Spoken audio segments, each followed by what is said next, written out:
آپ لوگوں سے دو تین باتیں کہنا چاہتا ہوں، ممکن آئندہ موقع ملے گا بات کرنے کا۔ ایک تو میری گزارش ہے، اور یہ ساری گزارشات ذہن میں رکھے کر کے آپ کے پائے رکھیں، کیونکہ کچھ چیزیں ایسی ہوتی ہیں کہ آپ نوجوان ہیں تو آپ اپنے جذبات کا اظہار کرنے کا فائدہ سمجھتے ہیں، وہ فائدہ نہیں ہوتا، وہ محض اپنی بڑاس نکالنا ہوتا ہے، نقصان ہوتا ہے اس کا۔ تو میں ایک بات تو یہ کہنا چاہتا ہوں، پورے حالات کے تناظر میں، چاہے وہ تعلق کی مصلحتیں ہوں یا ملک کے حالات، ان سب کی روشنی میں آپ سے کہنا ہے کہ پہلی بات تو یہ کہنی ہے کہ کسی بھی شور کا حصہ نہ ہونا، اور شور زمانے میں ہوتا ہے، اور آج کل سوشل میڈیا پر بھی ہوتا ہے، اس میں کبھی زبانی ہوتا ہے، کبھی تحریری ہوتا ہے۔ کسی بھی شور کا حصہ نہ بنو، کسی بھی پروپیگنڈے کا حصہ نہ بنو، اور حتی امکان کسی مباحثے کا حصہ نہ بنو۔ اگر مباحثہ کرنا ہی ہے، چاہے وہ زبانی ہو یا سوشل میڈیا پر ہو، تو افراد اور شخصیات کے بارے میں نہ ہو، اس لیے تو عام طور پر قیمت ہوگی، بہت ممکن ہے بہتان ہو۔ مسائل پر ہو، ٹھیک ہے، مسائل پر بھی شرط کے ساتھ کہ آپ نے اس موضوع پر پہلے سے اچھا مطالعہ نہ کرتا ہو۔ مجھے بتاؤ ایمانداری سے، مسائل پر اگر گفتگو ہوتی ہے کیا مطالعے کی روشنی میں ہوتی ہے؟ عام طور سے اکثر لوگ اپنی گھوڑے دوڑاتے ہیں کہ نہیں یہ بات تو سمجھ میں نہیں آتی، تو کیا کہہ رہے ہیں، اس طرح کی باتیں کرتے ہیں۔ عام طور پر مطالعہ نہیں ہوتا، اس کا نتیجہ ایک دوسرے سے دوری اور غصہ اور ضد ہوتی ہے۔ مطالعے کی بنیاد پر مباحثہ ہوگا تو کسی نتیجے پر آپ پہنچے، پھر اس لیے ان چکروں میں نہ پڑے، حتی امکان اپنے آپ کو مباحثے سے بھی بچائیں، جھگڑوں سے بھی بچائیں، کسی بھی شور کا حصہ بننے سے اپنے آپ کو بچائیں۔ آپ کا معاملہ کیا ہے کہ ابھی آپ لوگ تیاری کے مرحلے میں، یعنی شخصیت کی تیاری کے مرحلے میں، تو اس شخصیت کو بنانے کے لیے جتنا زیادہ یکسوئی ہوگی اتنا زیادہ آپ کا فائدہ ہوگا۔ اس کے علاوہ کوئی راستہ ہی نہیں۔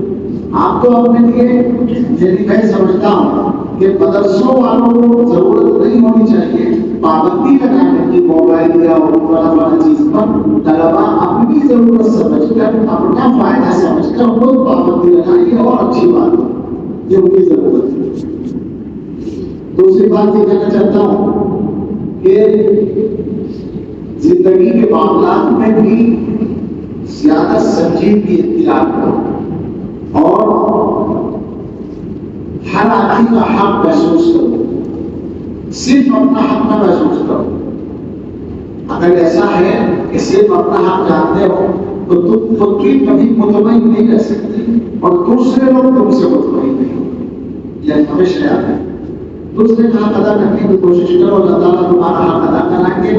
وہ نہیں کرے گا تو اللہ تعالیٰ تمہارا کام کہیں سے بنا دے، لیکن پریشانی نہیں ہوگی۔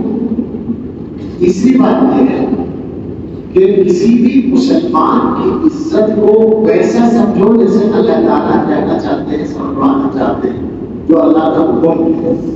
اچھا، اس کا آسان معیار یہ ہے کہ جیسا اپنی عزت کو سمجھتے ہیں ویسا دوسروں کی عزت کو بھی سمجھتے ہیں۔ کیا خیال ہے؟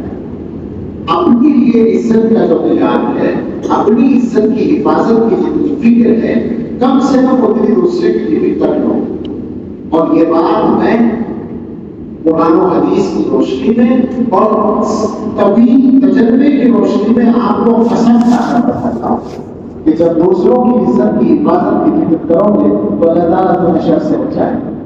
ہو سکتا ہے کہ تم پر کچھ لوگ تفسیر بھی کریں، تمہاری مخالفت بھی کریں، لیکن انجام کا نقصان نہیں ہوگا، اللہ تعالیٰ بچا لے گا۔ اور اگر تم دوسروں کی عزت کے پیچھے پڑنے والے ہو تو تم ہمیشہ کرتے ہو، ہمیشہ اس بات کو یاد رکھو۔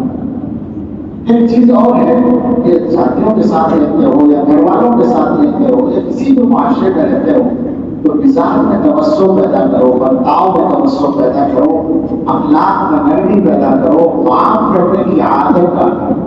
معاف کرنے کا لفظ آ گیا تو میں آپ کو خود طلب کرتا ہوں، مجھے اپنے اندر طلب پہنچتی بھی نہیں۔ عام طور پر مجھے کوئی ایسا تجربہ نہیں ہے کہ تکلیف پہنچے، بددعا تو میں نے کبھی نہیں کی کسی کو بھی. ایک آدمی کے لیے زبان سے کچھ نکلا تھا، بات کو اسے معاف کر دیا تھا اور وہ بھی ٹھیک ہو گیا تھا. باقی کبھی میں نے کسی طالب علم کو بددعا نہیں دی، اور پہلے ہی سے نیت کر رکھی ہے کہ اگر کسی سے کوئی تکلیف پہنچے تو معاف ہے. الحمدللہ معاف ہے. آپ میں سے بھی اگر کسی سے پہنچی ہوگی، مجھے نہیں امید ہے، تو معاف ہے میری طرف سے. آپ معاف کرنے کا غصے میں تکلیف ہو، میں اس سے تکلیف پہنچی ہوگی کہ میں ڈھنگ سے بڑھا نہیں پایا ہوں، اس تکلیف کو خاص طور سے سبھی معاف کر دیں.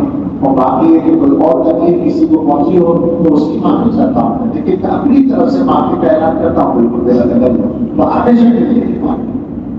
آپ کو اس کو مزاج ہوتا ہے ایک دوسرے کے لیے مساعد اختیار کریں. دنیا والے بہت ہیں آپ سے دشمنی کرنے کے لیے، آپس میں تو کم سے کم محبت ہونی چاہیے.